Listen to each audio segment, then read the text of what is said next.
So, relational dialectics. Let me sort of unpack those terms because dialectics sounds like a really forbidding term. One thinks of philosophy and the idea of opposing forces, and that's exactly what's at play with it. Although it's different from what we usually think of as dialectic, as thesis and antithesis, in that this is dialogic dialectic. It's sort of like the game of playing teeter-totter. We've all done that on the playground. And if you remember being a kid, it was probably the most pleasurable when you and the person you were playing with were of substantially equal weight. If you were playing teeter-totter and the person you were on the other side with was 30, 40 pounds heavier than you, you'd find yourself stuck up in the air most of the time. And so this metaphor of the teeter-totter gets at the idea that both of the elements of a relational dialectic are valuable and both need to be weighted in a significant manner as being important. And so, for instance, in any good relationship, there's going to be a value placed on connection, the feeling that we can spend time together and be close to one another, and then at the same time recognize the need for an individual's autonomy.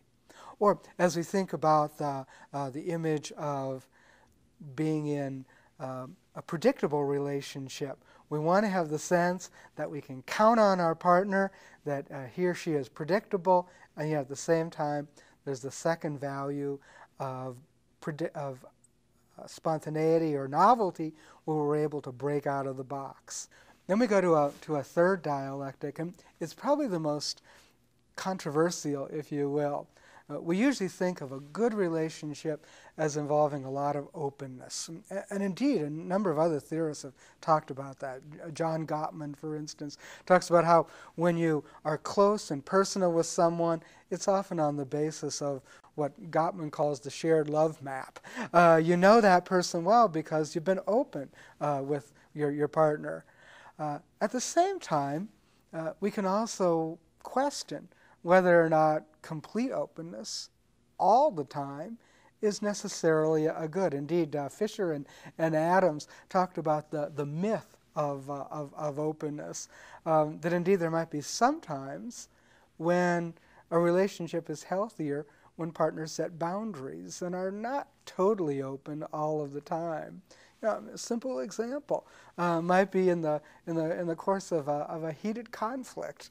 While it's important to lay things out on the table and to talk, there's also a sense of perhaps being judicious about blurting out everything. One might decide that at present it's not a good idea to share every feeling that one has, even if it's a matter of deciding to share or disclose something later on.